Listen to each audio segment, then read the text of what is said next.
Good day, everybody. Welcome back to the Gut Shot Podcast. I'm Shamsul, Sam.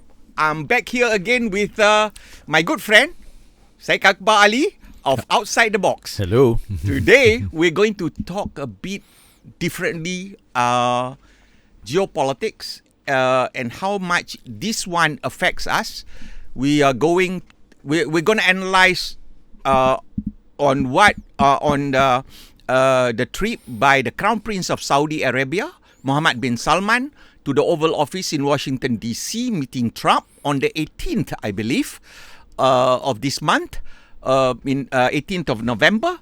I think this is very significant, and I think along with it also, what we are looking at is actually the changes that MBS has made in Saudi Arabia and how it will impact the region, and not just the region, but also the Islamic society at large.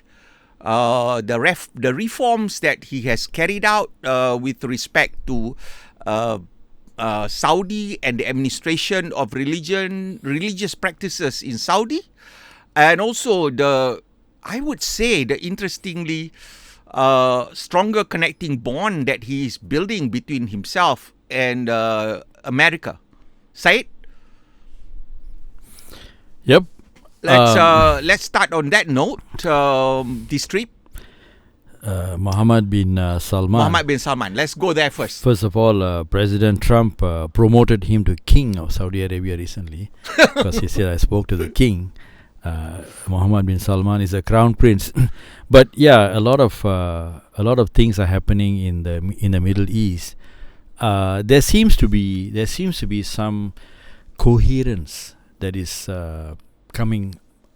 that's being formed in the Middle East, despite all the hostilities and the chaos that is going around in some countries. Perhaps at last they are getting tired, but there is getting tired of fighting and wars.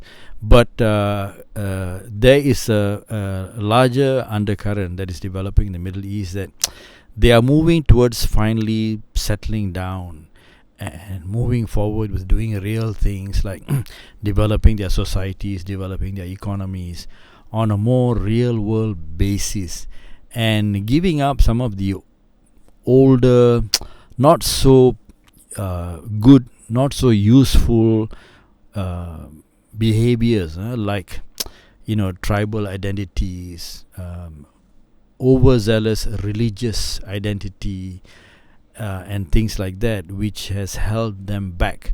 I think now they have come to realize that it is better to just maintain safe and peaceful societies and engage in economic activity that is profitable for everybody, engage in trade, rather than constant endless hostilities and wars, which has been the trademark of the Middle East for too long.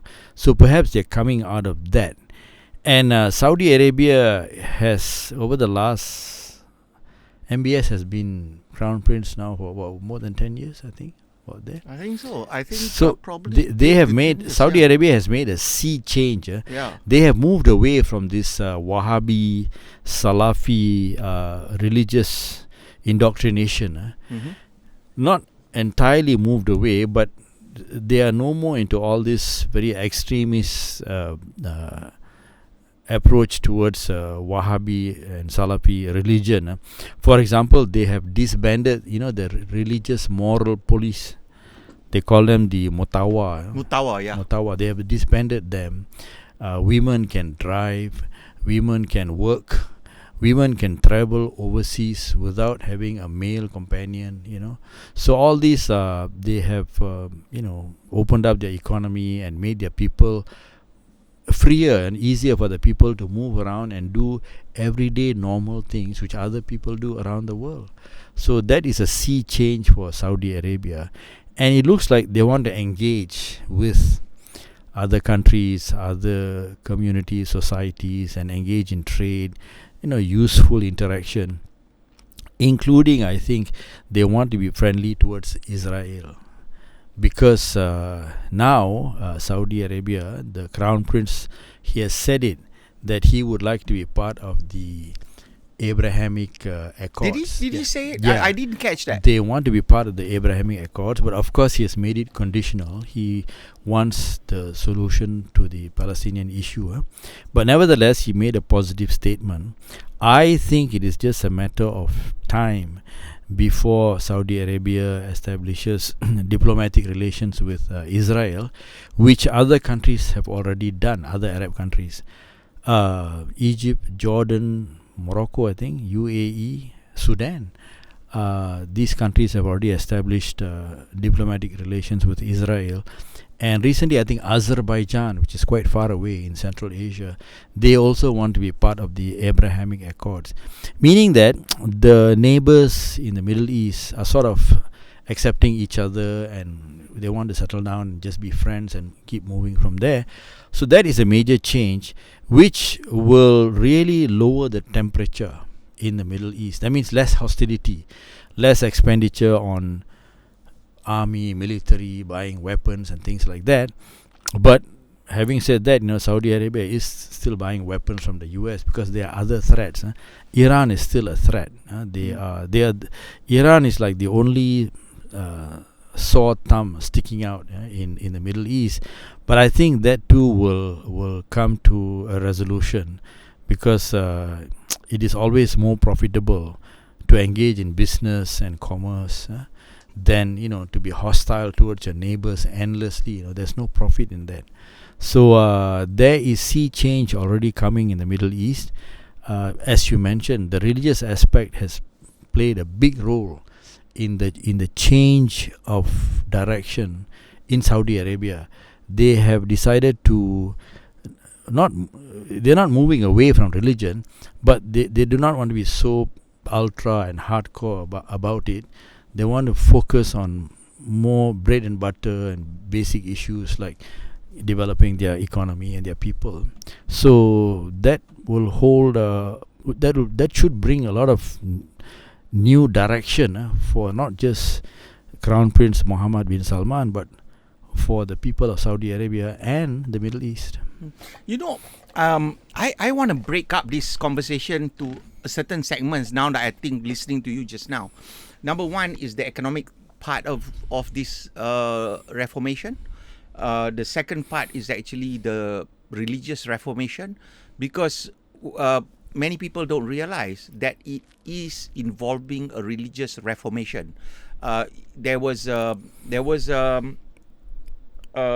I think he gave an interview just a few months after he took over as Crown Prince, where he explicitly said of how he's going to allow the reinterpretation of even hadith. And yes, I'm not joking, right? I mean, I invite anybody in the audience to actually go back to, I'm not saying this is Mohammed bin Salman, right? So, and how he believed that the religion should really portray what is what it's supposed to be intended to. Now, that's such a situation can only be done, if you ask me, by somebody who has full control over his government's all the power within the government. A democracy cannot do that, if you ask me. Okay, so that's the second part, and the third part of then is the geopolitics of then becomes the Middle East and Israel, right? So let's go back. This is the three sub conversations I want to deal with. The first, economically, I agree with you. I think, their complete reliance on oil and gas is not healthy. We've seen that with Brunei and too late, if you ask me. Okay, and whether we like it or not, or whether we admit or not, I've dealt with the Saudis, right? They are smart people. Here's the thing that people do not understand: their education system in terms of science and technology is actually very strong, and they import a lot of teachers and lecturers from the West, which we should reconsider. Okay, we should really consider that. Okay, and therefore they have the human capital. The only problem that they have, actually, to be honest with you, from an economic standpoint. But we taught the Romans how to build ships. Oh yeah. And we can fly. I think, if I'm not mistaken, that was That's just a joke. Okay? Yeah, I know. Let me correct myself. I mean, I made that comment. I'm sorry, we're digressing. We're laughing a bit. We're digressing because why? I said, if that's the kind of people you have and you can accredit that kind of personality as a professor, you might as well close the whole school. It's a waste of time. So I'm not going to even bother commenting more than that. Anyway, going back to our issue, I think they have the human capital. The only thing that I realized, I saw the problem that they face is actually their human capital is expensive because they have a small Saudi population, actually. And because the economy per capita GDP is so high, their cost per person is expensive. Okay? But I can see that what he's trying is to open up for tourism. That's one. I really am not that close to the Saudi economic situation to understand what other sector they will open up, but I can see one of the things that they are trying to do is with AI and building AI facilities, and therefore they need to have more energy produced within the country. So that's why I think in the evening, the second evening, if I'm not mistaken, they hosted the investment Saudi-US investment. Yeah, Saudi Investment Forum, and they had Jensen Huang of NVIDIA and Elon Musk talking. I think that's the first time Elon walked into the White House for the first time as well. That's interesting. So after his $1 trillion paycheck.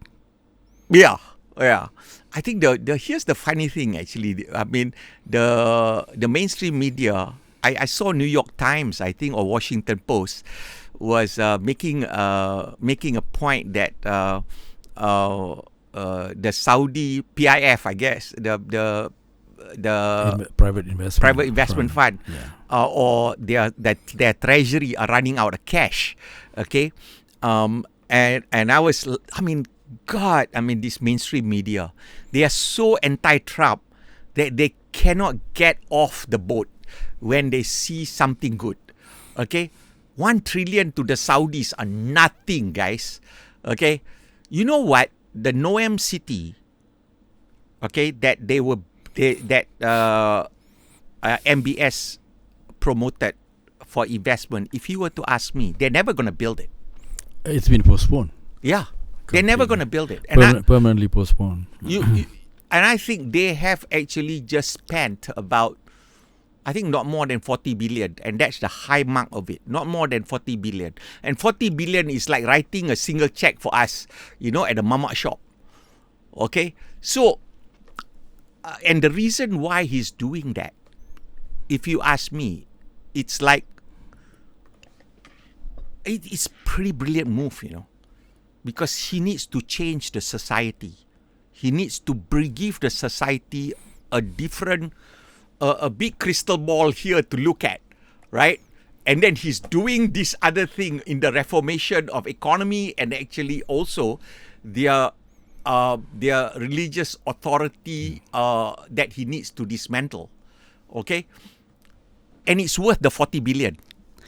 I look at Saudi Arabia like other monarchies in the Middle East, the Gulf countries. Right. They and also Iran, they suffer a serious legitimacy issue because they're not elected. There's no democracy. So, how does the saying go? uneasy sleeps the head that wears the crown, isn't it? Yeah, something like that. Something Yeah. like that. Uneasy sleeps the head that wears the crown, because when you are put in place not by democratic means, there is no democratic means to effect change in leadership.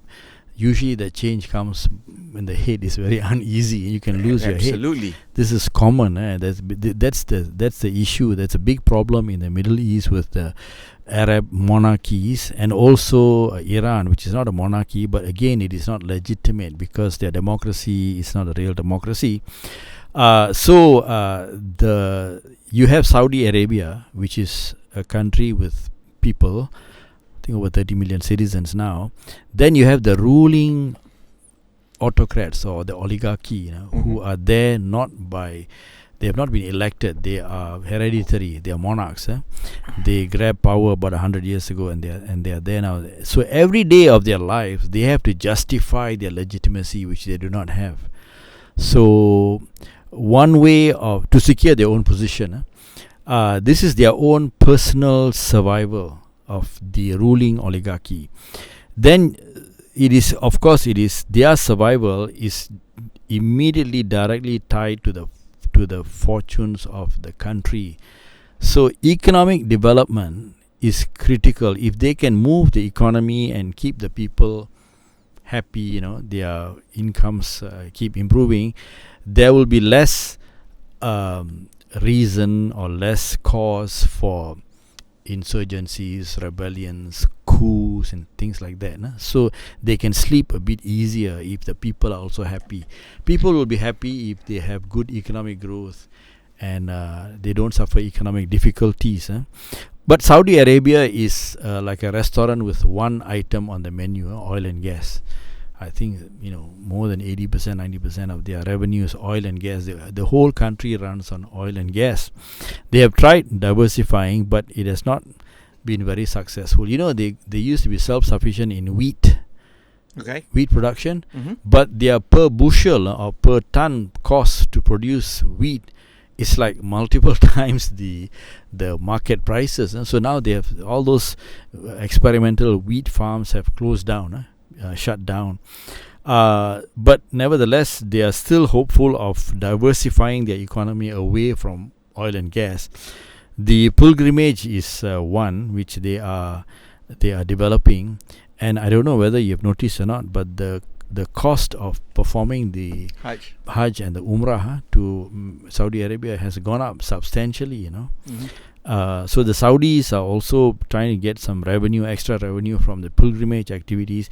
They are developing other tourism, but it's going to take some time, because whether they are fully geared up for tourism, and I don't know, you've been to Saudi Arabia, I have not been to Saudi Arabia. We don't hear of that many tourist sites other than the religious sites in Saudi Arabia. I was there for business, so I was looking at operations. So that's I didn't have enough. I didn't go for that's going to walkabout. That's going to take some time, I think. So they have to diversify their economy. They have to go into manufacturing, trade, things like that.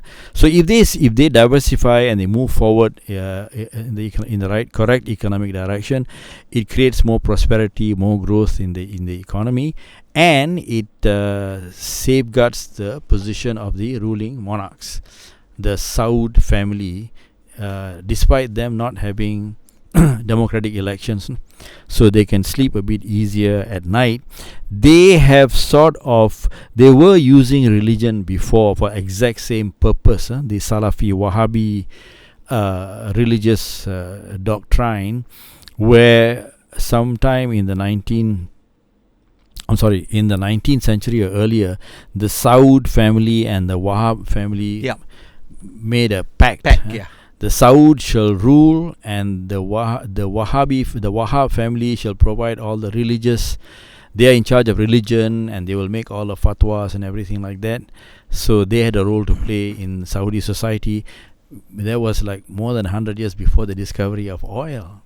So the religion had a role then, which oil has now. Religion was the fuel that powered the relationship between the Al Saud family and the Wahhabi family. bottom line is to get power in Saudi Arabia, which they did. So that equation now has changed because Mohammed bin Salman has realized that religion is a bit too risky because you can have it can get out of control quite easily. It's easier to manage economic activity. It's more predictable. Religion, you can have issues. You can have factions, schisms, sects, who may decide to oppose you, go their different direction, things like that. They can cause problems. So he is downplaying the Salafi Wahhabi religious sect or religious group that they have in Saudi Arabia, and focus the people's imagination, energies, future thinking towards economic growth and more science-based a science-based outlook towards things in life, which you mentioned just now, the education system. They are spending a lot of money. They have always spent that on money education on education and on That's STEM. the interesting part. And I think they're big now in STEM. They are bigger in STEM, science, scientific, technical, engineering, and mathematics. Science, technology, engineering, mathematics, STEM. They are spending a lot of money there, and they are also educating their women. To substantial, a number of girls go to university in Saudi Arabia, which is a positive development. And now girls can work; they can drive on their own. I was going back to my visit. I was in Dammam, and I would say 50% of the ladies that was in that convention mingling around, because there was also they were not wearing hijabs. So not talking even the what do you call the niqab. They were not even wearing hijabs. So you see, this is a new development, only happening in the last less than 10 years. So it's going to take some time. So if you look forward like 20 years, another 10 years, 20 years down the road, all these women will be fully immersed in the Saudi economy, and a lot of them as entrepreneurs. They will be there. So they will be the support base, the core group, which will support Mohammed bin Salman when he eventually becomes king. And I think if nothing bad happens, this guy will be a king for some time. There'll be a sea change. There'll be a sea change, and he will have a solid support, especially among the young and the women. With the women in Saudi Arabia, half the population, will definitely support him. So this change is irreversible. Even now, with 10 years of all this change that is going on in Saudi Arabia, young people are now being accustomed to a way of life which was not available to not only their parents, maybe their older brothers and sisters. So the younger generation now are already used to certain liberties and freedoms which did not exist before. So if this is maintained for the next 10-20 years, this will be a permanent psychological change in the psyche, and the psyche will change. Mindset will change. Yeah. And so the agent who brought about this change is none other than Mohammed bin Salman. So this man will go down in history as quite a figure. I hope he becomes a towering figure in the future of Saudi Arabia, and then from there, hopefully they can move on to being a democracy, which is a natural consequence. You think about it, right? You think about it. We've seen how Lee Kuan Yew transformed Singapore. Okay, it's not a true democracy. The PAP is is an exclusive club, right? And Kuan Yew never really tolerate much of dissent. Okay, but what did he do? One of the things that I admire about what he did was, Singapore was a majority Chinese population. He could have easily said, the lingua franca, the education system will be carried out in Mandarin. He did not. It will be English, and it is English, right? That just one thing alone was to me one of the major factor how Singapore became a developed nation. Okay? Higher education and even secondary education in Saudi Arabia is in English. It's in English. I mean, they learn Arabic, of course, but I think they use English on a very for many subjects on a quite a large scale in education. They teach in English, and all these academics and professors from all over the Islamic world who go to Saudi Arabia to become academics and professors, they teach in English in their university. So English is assuming a bigger role in the Middle East. Saudi Arabia, UAE, Kuwait, all these countries, English is a language of choice. I hope if they keep going on this trajectory, there will be significant change in their countries in the future. I think on the last point on the economics that I want to throw out is what I see as a possibility in terms of Saudi Arabia in its role within the whole region, including North Africa, because we talk about a world that has regional polarity, right? It could be the single superpower in the region, and it's very easy because they are allowed to import the highest technology now. They're taking the F-35 from America, all right? And if you think about an industry that they could be manufacturing, is actually armaments, and that is high technology. And I think if you've got peace on one side of the region, which is within the Israel region, and if you've got peace this side of the Gulf, okay, you stabilize the whole region, the commerce, then Iran becomes the lone guy that is going to cause trouble, and if you're going to get squeezed. And the people of Iran, the only problem that the people of Iran has is because the power is held at the end of a gun. Otherwise, the Ayatollah would be gone by today. They have executed about 1,000 people so far this year. The Iranian regime. I mean, that's what the media says. Maybe it can be debatable, maybe but it's even more if you ask me. They do. It's very sad. It's very sad. Yeah. But Iran, the long-term prognosis, the long-term prediction for Iran is not very good for the Ayatollahs. I don't think they will prevail. They're having serious problems, and they are not able to overcome these issues. And the only thing they seem to be using, which they think they have an advantage, is the threat of hostilities, of violence, of shooting missiles and sending their proxy, Islamic Revolutionary Guard corps to Yemen, to Syria, to Lebanon, to fight wars and all that. But now they have taken a major setback. They've lost Syria, Hezbollah is gone, and even Yemen now they're not in a very good shape.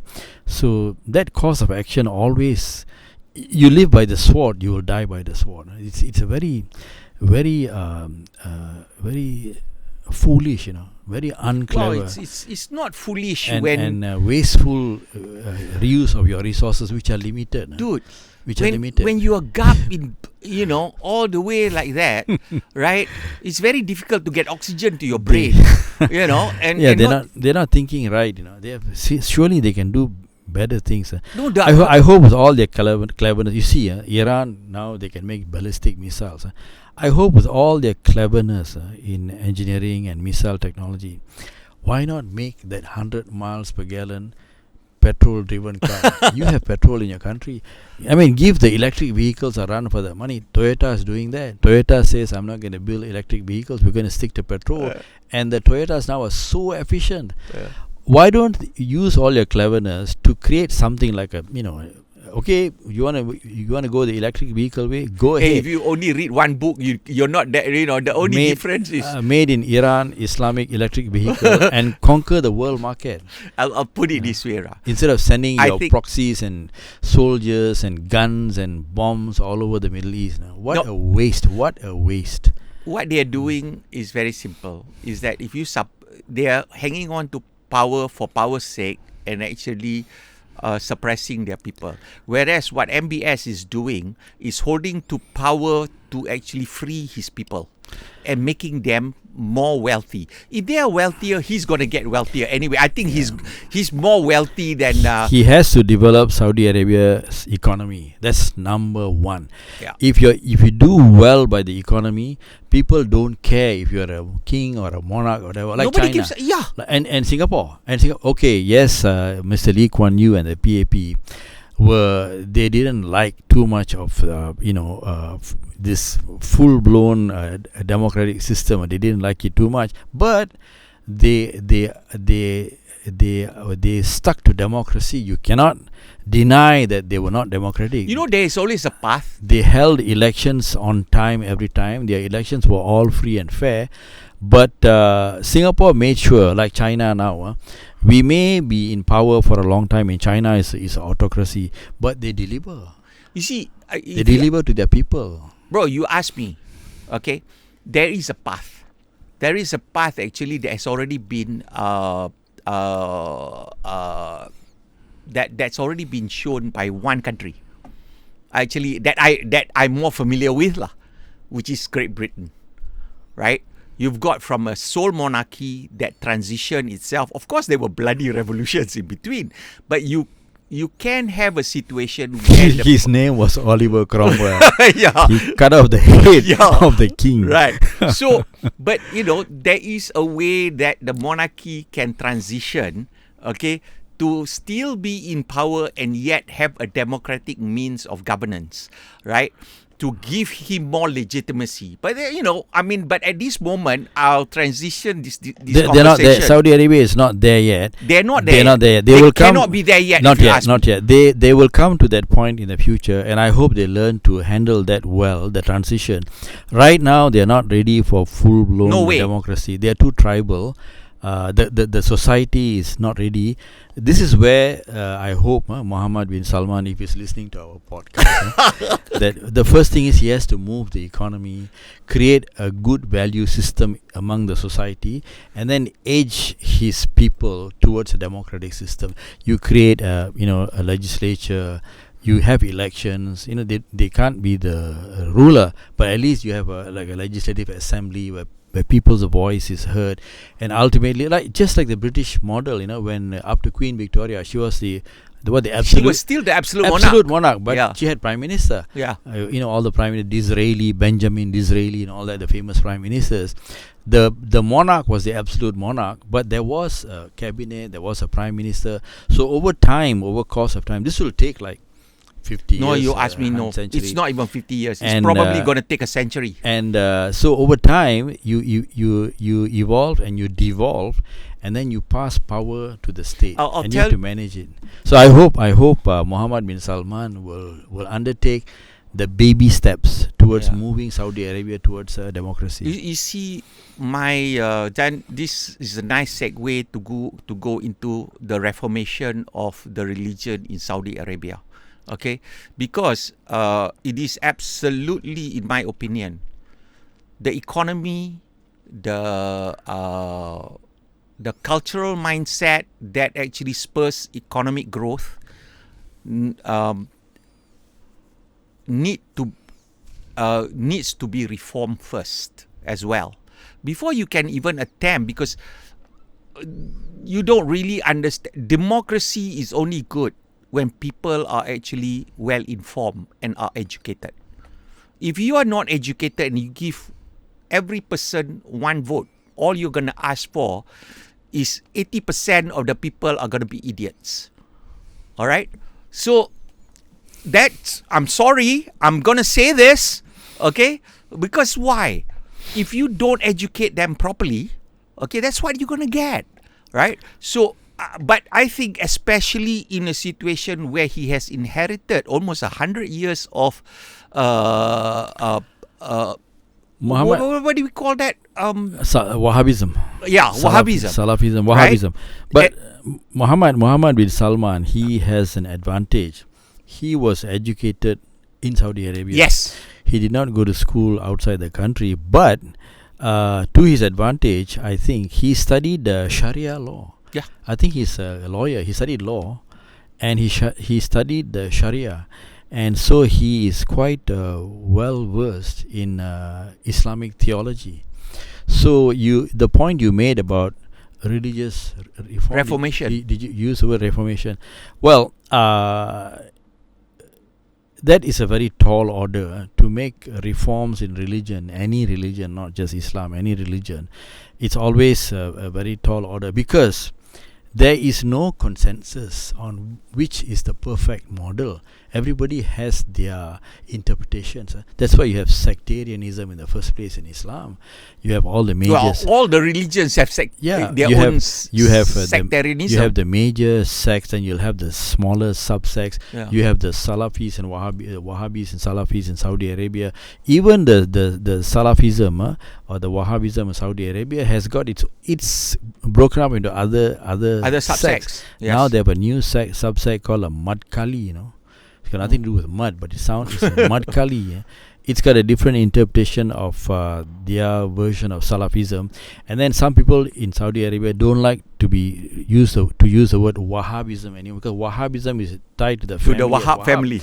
But Salafism goes back earlier. It's more generic. So they prefer the word Salafi. Again, what I'm trying to say is that there are all these different ways of interpreting things. So where are you going to start your reform? One person's religious reform is another person's deviant act. You see, they will not agree.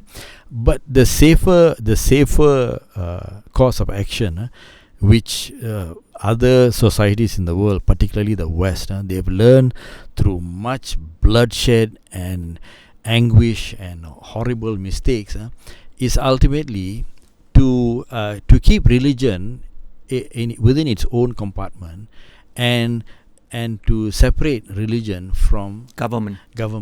Yeah. Government has to be based on science, on logic, on practical ideas and delivery. Religion is faith. And faith is best kept in your heart. You see. So, and faith, religion, is for individuals to connect with their belief, to connect with God and things like that. So, so if you want to talk about reforming religion, that can be a hornet's nest, because whose reform? What do you mean by reform? Unfortunately or fortunately, Syed. So the easier option is let the cobbler be the fella who repairs the shoe, the carpenter who makes the furniture, and the religious guy teaches religion. Each is operating in their sphere, and that way, if everyone functions to the maximum efficiency, then you get the maximum output.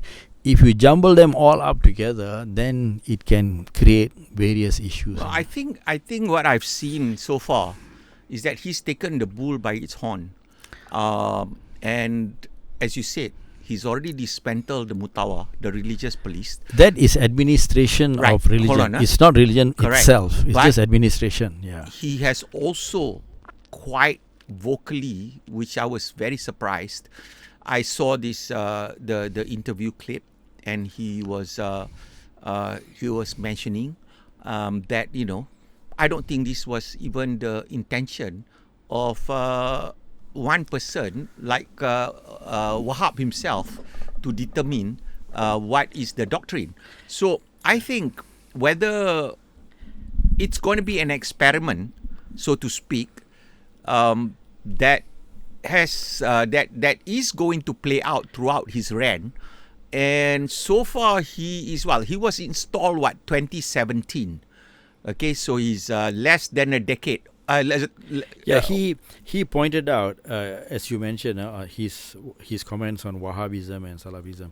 He pointed out that I think he used the word problem or issue. It's in the interpretation. That's what he said. It's in the interpretation, how we interpret things. So he was playing it from that angle. So because there there may not be a resolution to these different interpretations. So his approach is, let's leave it aside for a while and continue with doing activities to improve ourselves, our economy, our society, our young people, job opportunities, future growth, areas for growth in Saudi Arabia, free ourselves from oil and gas, things like that. Let's keep moving forward. So that's why he dismantled the Mutawa. There is no Mutawa in Islam. This name is a purely Saudi thing. Of course, there are religious enforcement groups in most Islamic countries, but that was an administrative thing. He removed their power. That means it was an act of administrative act, and just removed their power. He did not say that what they did before was wrong. He just said that we don't need a separate, like a religious police to monitor and control the moral behavior of our people. Our people they know religion. They let them self-police and self-regulate so themselves. it was an administrative act. Well, here's the thing. That is in the actually. I mean, this whole change is happening in what basically we would call the cradle of Islam, right? And I think whatever that happens over there is something for the rest of the Muslim world to look at. And I don't think that at the end of the day, if it end up like what you say, there's going to be a separation of government and mosque, in the same context. I think it'll be good for the whole society, because then people can go on and live their own lives the way they ought to, and actually focus on making things better in their lives. I see Saudi Arabia now carrying an extra burden on their shoulders, whether they pay attention to it or not, or whether they are concerned or not. Because yes, when you mention the rest of the world, Saudi Arabia is a point of focus for Muslims throughout the world. I mean, this also can be arguable, but nevertheless, for the Sunni Muslims, Saudi Arabia is the site of the Mecca and Medina, and the king is the guardian of Mecca and Medina. So, of course, they play a very large role, larger than life role in perception of the religion of Sunni Islam. So now they have decided to go this way of being more modern, and some would say liberal and things like that. They have to make a success of it. Yes. They better. They have to improve the society. They have to be more professional. They have to be a better people. They have to be an attractive country for people to want to go there, for travel, to do business. People must look up to Saudi Arabia as a place, as a good place. Not just because of their religion, but because of their things that go on in the country. They must be safe. Let's put it this way: because of their success. They must people have law, look at success. Must have law and order. Must be fair and just to all people. Things like that. So their own people must progress at a rapid clip. So if they can do that, and the Saudi Arabian society and the country is successful the next 10, 20 years, then the world will look up at Saudi Arabia's. You want to use the word reform. I like to use the word changes. The changes that they are making. So the rest of the Islamic world will look favorably at what Mohammed bin Salman is doing now. If they make a mistake and they bungle, then the whole world is going to say, this is what happens when you abandon your religious beliefs. Well, that's the thing. And you have deviated. Now this is the wrath of God is falling upon you. Evolution, in terms of societal evolution, is never a straight line, right? And we can only see, and we can only hope, we can only predict as much as we can, right? But at the very least, I can see a more positive trajectory. Because a monarch, an autocrat, has actually need to have, that's basically it. At the end of the day, you need a benevolent autocrat to actually evolve a society to that has been repressed to an autocratic society. Yeah. The society itself has been autocratic all the way. all the way. Yeah. They've been tribal. They identify with tribal groups. So you want to leaders. throw them a democracy? It doesn't work. You have to. It takes time, but you have to change it. Yeah, it have to evolve. Yes. The whole word is evolution. Yep. Maybe reformation is not the right word. It's evolution, right? So that if he's successful, if you look at that, then you look at what is happening. Transporting to the next part of what we want to talk about that I want to talk to you about is there was one interesting question that was thrown to MBS. Actually, Trump was not too happy about it but then I never heard somebody answer it that way before. Which I think it was an ABC reporter that said,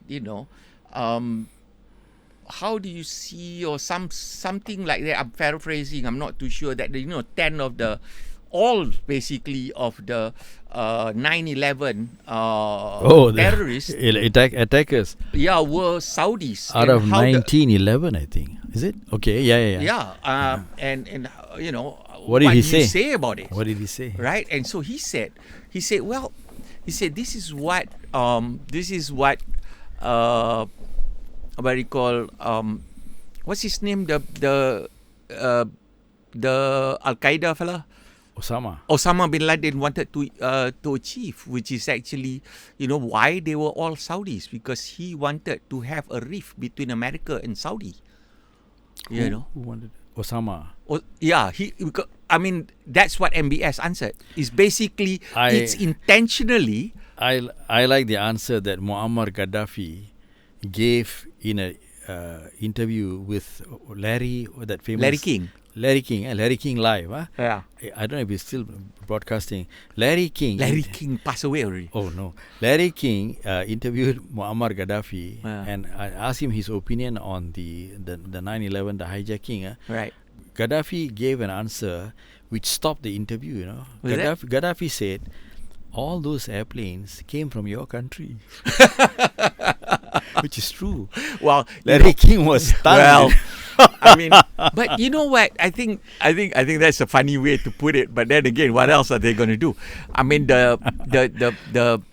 He, to a certain extent, that's quite an interesting take. It is a very strategic take if you think about it, right?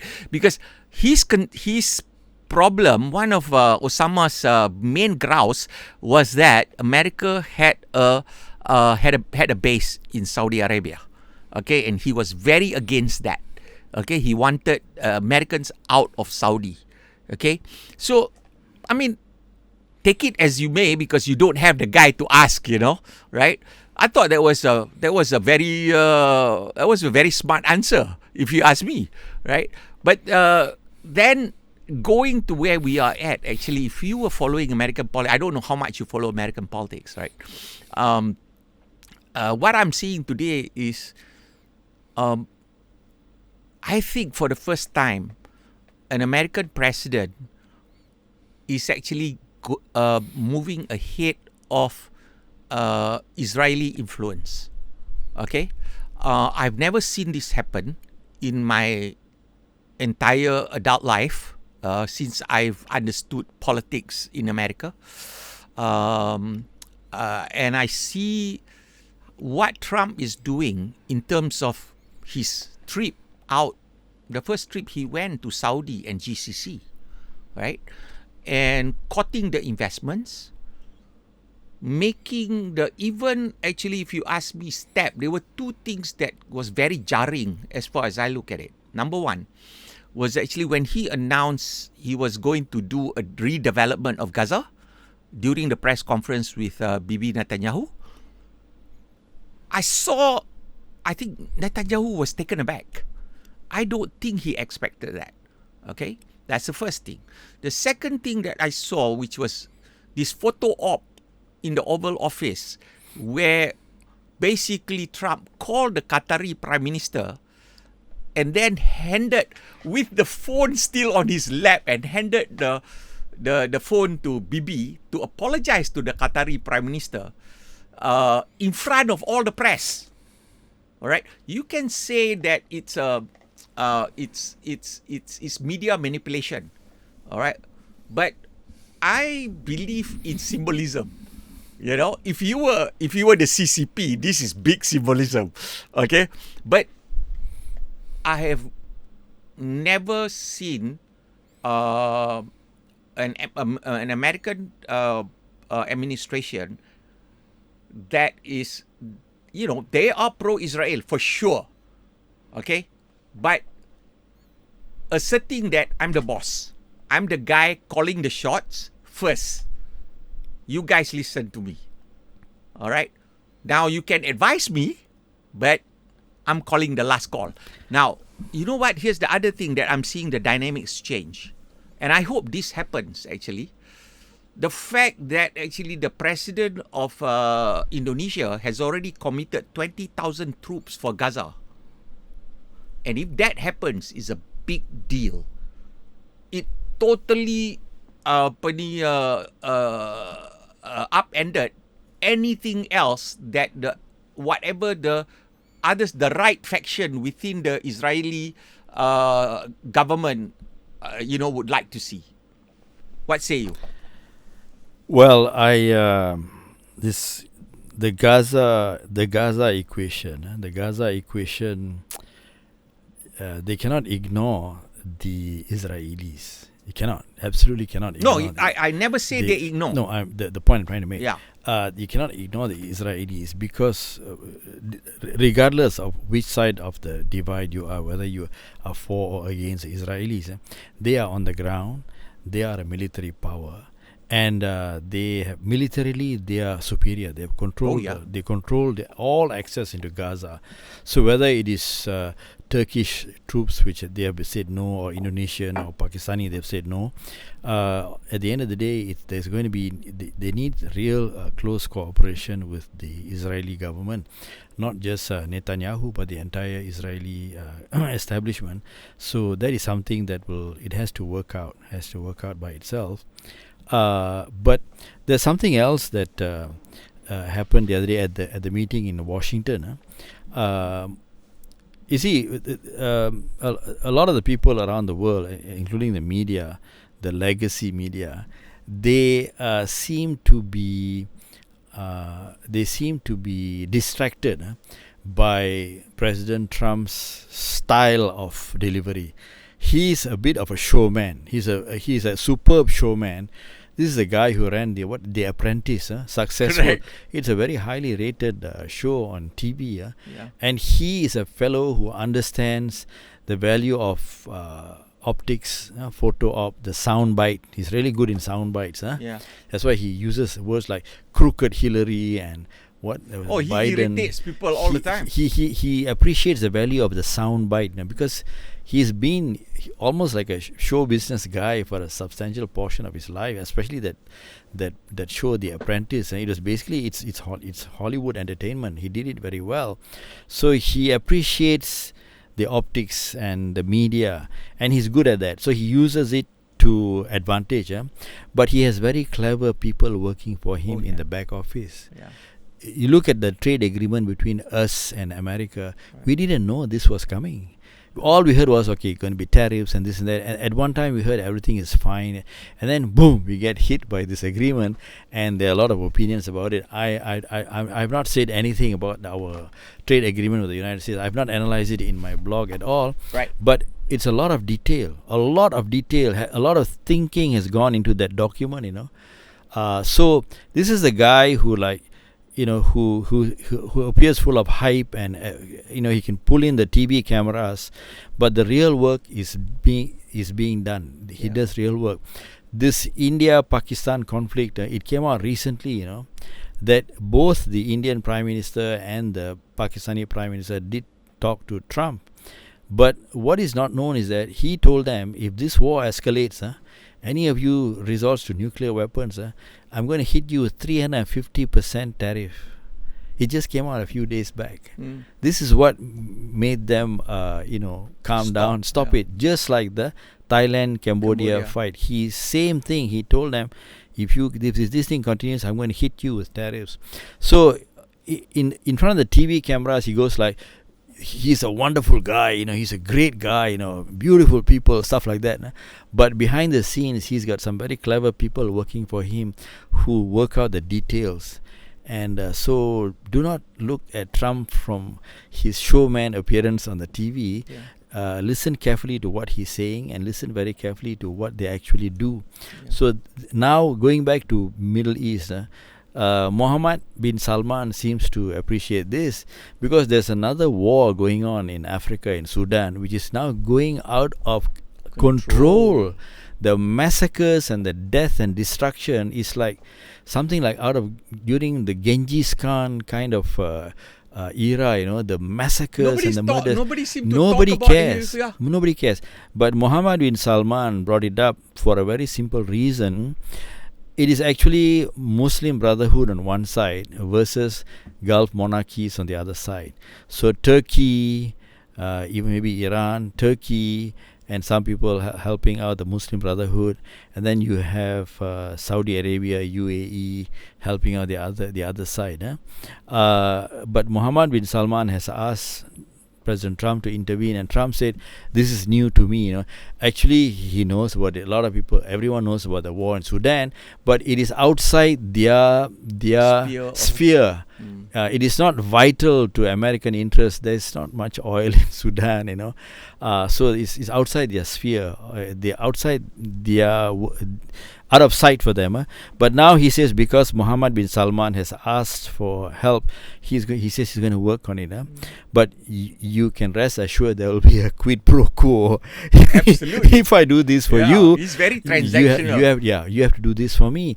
But of course, if they can settle the war in Sudan, and I think they should, it solves a much bigger threat in the Middle East, which is the Muslim Brotherhood, which is a serious existential threat to people like Saudi Arabia, to UAE, to Egypt, because they are all over the place. And just recently in Texas has outlawed the Muslim Brotherhood as a terrorist organization recently, a few days back. So these are the larger things that are happening in the background where, as I said earlier, we began our conversation just now, the Middle East wants to settle down and get on with doing real things in life. Stop all this fighting and endless wars and ridiculous destruction and destroying human life over religion, sectarian differences, non-stop, like Europe did 600 years ago or 1,000 years ago, people killing each other between the Catholics and the Protestants and this sect and that sect. Finally they ran away from Europe and founded a new country, United States of America. They call them the Pilgrim Fathers, because of religion. So I think the Middle East is coming to a situation now. They say, okay, let's put this behind us and move forward. So this is where Trump is helping out. And I hope he helps to solve the issue in the Sudan, because if the Sudan settles down, that whole part of North Africa and Egypt and even Ethiopia should calm down, should settle down.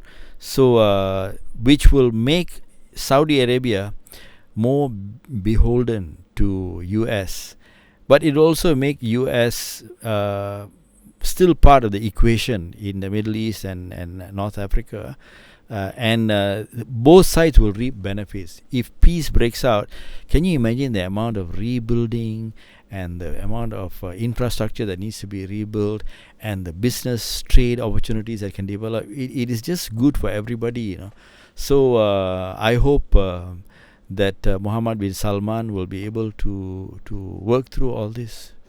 I mean, we're looking at good times ahead. That is the light at the end of the tunnel. Now, you do things right, you're looking at good times ahead. Instead of fighting wars, let's burn your country down. I don't know what's wrong with these people. Yeah. Okay, I guess on that note, we'll call it a day. Yeah. Syed, thanks a lot. Thank you very much, Thank you. everybody. Thank you. We hope you enjoy this conversation. Okay. Please have like, subscribe, follow us, and comment. Anything. If you have anything you want discussed, put it in the comments as well. Thanks a lot. Take care. Bye.